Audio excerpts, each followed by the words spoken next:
Is gaming too expensive? This is a question I've seen asked around with the release of the Switch 2, and it's a reasonable question to ask. We went from $60 games to $80 games out of nowhere, and I know, not all Switch games will be $80.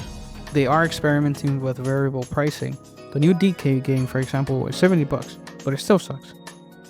Recently, gaming has felt gated by a huge financial barrier, and it kinda makes sense.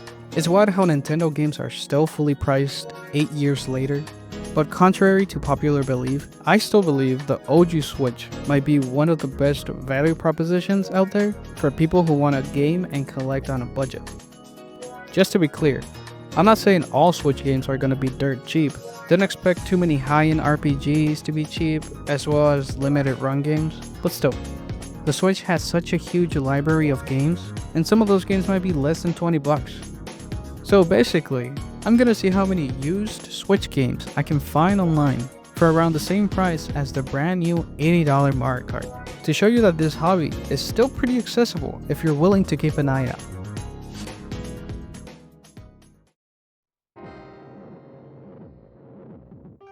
My first pick is going to be one of the best price to quality ratios at the moment. It may be controversial, but Shin Megami Tensei 5 OG version for $15 free shipping is crazy.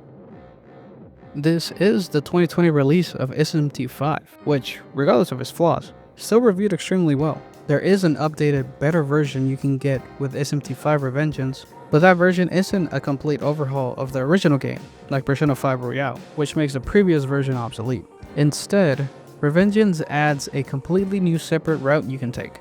This means, if you really wanted to, you could just get this $15 version to play through the vanilla campaign, and then get Revengeance when it's on sale. For $15, you're getting 50 to 70 hours of high budget RPG, and you're gonna have a great time with it. And be honest with yourself, you're not gonna play both routes back to back. At that price, it's a no-brainer in my opinion. I would only suggest Revengeance if you can find it for cheap. It's been on sale for $25, but by the time you play through OG SMT5, the price might be even lower than that.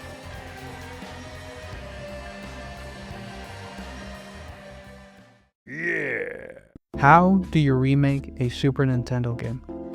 The Super Nintendo is considered one of the best consoles ever made, and many of its games are juggernauts of gaming culture, which waves of influence are still felt today. Super Metroid, Chrono Trigger, Super Mario World. So of all these games, which one deserves a faithful remaster? What? Man, who the hell are you? Okay, that makes sense. Dude, that's one of the craziest drops in price I've seen in a while, man. But for $12, you can get the better version, Wild Guns Reloaded. In 2017, one of the coolest studios remastered this cult classic from the Super Nintendo. The gallery shooter as a genre is basically dead. The first game anyone would think about is Duck Hunt, and no, House of the Dead is not a gallery shooter, that's an on-rail shooter. A little bit different, although also dead. The gameplay of Wild Guns is as simple as it comes. You shoot them without trying to get hit, but what makes this game exciting are the enemies. Each enemy has a unique pattern, and when combined with each other, it gets good. It's like if in Undertale you had a gun in the middle of the enemy's attacks. Also, this game looks good, like very good. Genuinely amazing pixel art in this game. Classic NES shit. One of the most interesting things about this game to me is how they reloaded it.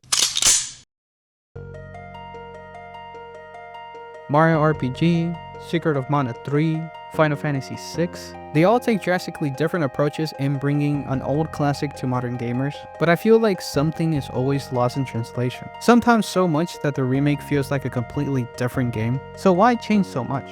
Wild Guns Reloaded takes the simple approach and says, let's just build on top of what made this game good.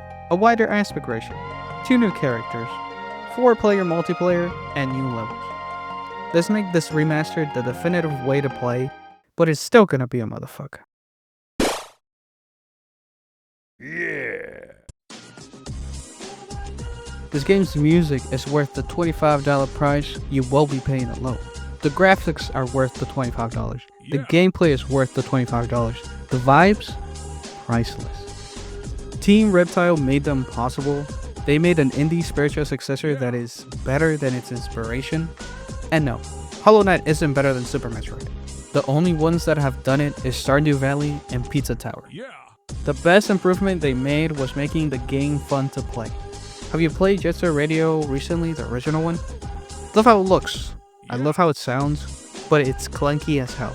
The gameplay relies a lot on routing to make combos, and the level design doesn't really help it that much. Even in its sequel, Jet Set Radio Future, where they improved a lot, it still has some of the same problems. This game plays like how people think Mario 64 control. Make it faster, make it snappier, create levels that incentivize natural routing, remove a lot of the friction that slows down the pace. I'm honestly happy that they made this game still feel like Jet Set Radio. They could have easily made it play more like Tony Hawk, but they still kept what made the gameplay of Jet Set Radio special. Also, make it more like Mario 64.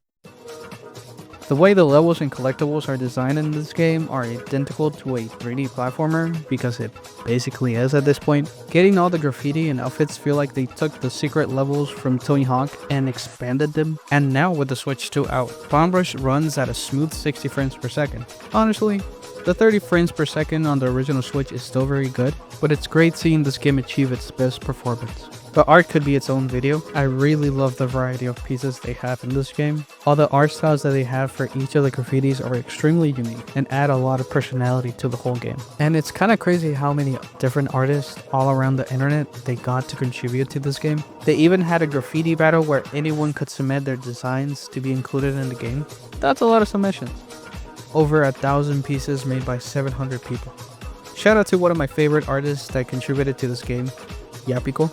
They have one of the coolest art styles ever. Just look at these. Damn. God tier indie game. And for $25, why haven't you tried this game yet? Look at this fish they made. The Switch is home to some of the best indie games around. Unfortunately, many of those games received limited run releases and are now heavily priced up. Blasphemous, which I consider one of the best indie Metroidvanias out there, goes for $100 in the used market. A Short Hike, a beautiful game about climbing a mountain, has a physical that goes for around $150. The Switch market is wide and expansive, but sometimes games can be so accessible that people kind of forget they're on the Switch. As a result, you end up with games like Risk of Rain 2 for $15 on the Switch. Roguelikes. The Switch is flooded with them, which doesn't matter because Risk of Rain 2 is the only one that's worth playing. I'm just kidding, but it's good as hell. Seriously, for $15 plus shipping, you can get one of the most varied and fun games you can play on the Switch right now. Sure, it's a little slow at the beginning, but yeah, it picks up. The only thing that kinda sucks about this release is that the DLC is not included. I hope they release a physical with the DLC later on, but the base game is still so good that it's worth it. 11 characters available to play on the base game. Some you have to unlock by doing specific challenges, and the variety of playstyles is insane. Imagine Max Payne, but you have 5 jumps and you have a fire force field, and the game runs at 10 frames per second after playing for an hour.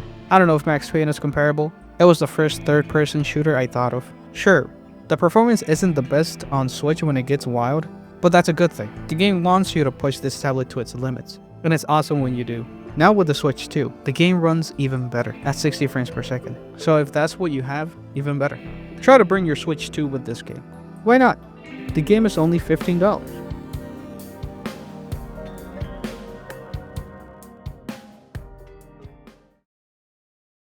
Even 4 games in, we still have one more game for the budget.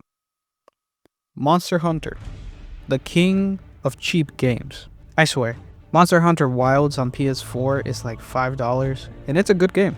The Switch has a lot of Monster Hunter games that are pretty cheap, and now run a lot better on the Switch too. Well, just Monster Hunter Stories. But the cheapest of them all is Monster Hunter Rise for $15. Why? What's wrong with these games and dropping in price so much just a couple years after release? And this isn't a recent thing. Monster Hunter Rise was around this price since the beginning of 2023. 2 years ago.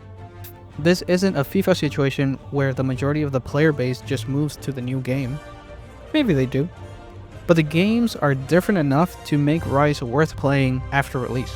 I guess the Monster Hunter games have always been seen as multiplayer focused, but Rise is honestly the perfect single player Monster Hunter. The monsters are still challenging but doable solo, and the combat is smoother than ever. I played the entirety of this game solo since I didn't know anyone that plays these games and was too scared to try the online. Even then, I still had a blast playing this, being my first Monster Hunter game. With how cheap this game is right now, I believe this is one of the most underrated Switch games. Unfortunately, the expansion Sunbreak isn't part of this physical copy, or any physical, sadly. Sunbreak just came in a code, and the PS4 and Xbox version never received a physical, but even then, Monster Hunter Rise is a unique game worth playing on Switch. This game is up there with Dark Souls, Wise 8, and Nier Automata as one of the best action RPGs on Switch. And for $14, that's such a good steal. Adding up everything, we have a total of $82, which we spent on 5 whole games. Yeah, that didn't include tax and shipping, but number one, if you include tax, Mario Kart World would be close to $90. And also, you can find many of these games at these prices at game stores, so you don't have to worry about shipping, or taxes, sometimes. I just wanted to highlight some great games and to show that collecting on a budget, it's still possible. Maybe we all have to wait a little bit for the Switch 2 to be at a better price, but at least we can still rely on the OG Switch to be a collector's paradise. I personally have over 100 Switch games and growing, and I won't be stopping collecting for this console anytime soon. If you have any suggestions for videos or cool games that I should pick up, drop it down in the comments. Like and subscribe if you want to see more Switch collecting videos. Thank you.